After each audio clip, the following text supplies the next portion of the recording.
Hello sa atin mga kasitra. So ngayon meron ditong bagong pasyente. Ito yung Duke 390 natin. Ang problema niya nito ay yung kanyang takbo pag umaandar, parang kakadyot-kadyot. Minsan may power tapos biglang mawawala, backfire, nagkakaroon siya ng misfire din. So ayan guys, tingnan niyo yung kanyang idle. Okay naman, stable, hindi siya yung tataas, ibababa. Yun talagang sa andar lang niya. So try natin i-rev guys.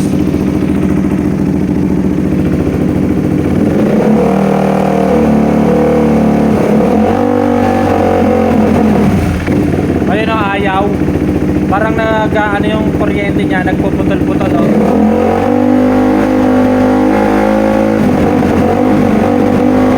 Ayun o, ganun. Ito nga pala guys yung throttle body ng ating Duke. Na-diagnose natin na may tama yung kanyang throttle position sensor gamit yung ating voltmeter na yung tawag doon, yung tester natin, multimeter tester. Sira na siya habang pinipihit natin siya, talon tumataas yung kanyang current. Dapat ay pababa para pumasok yung supply. So papalitan natin itong T-map sensor natin, pati yung ito pala yung T-map sensor. Sorry, ito T-map.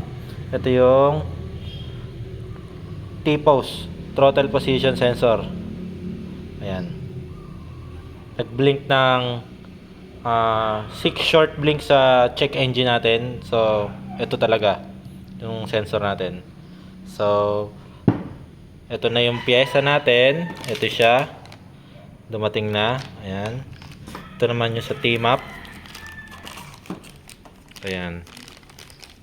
So, palitan natin siya. Salpak natin.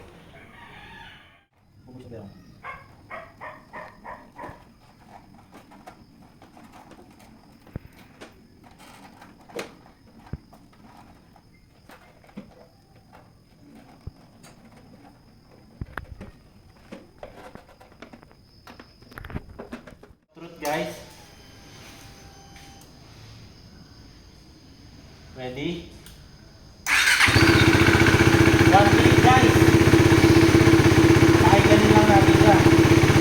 Ganun lang natin.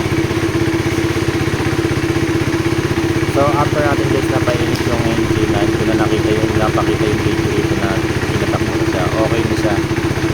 Wala na yung misfire niya.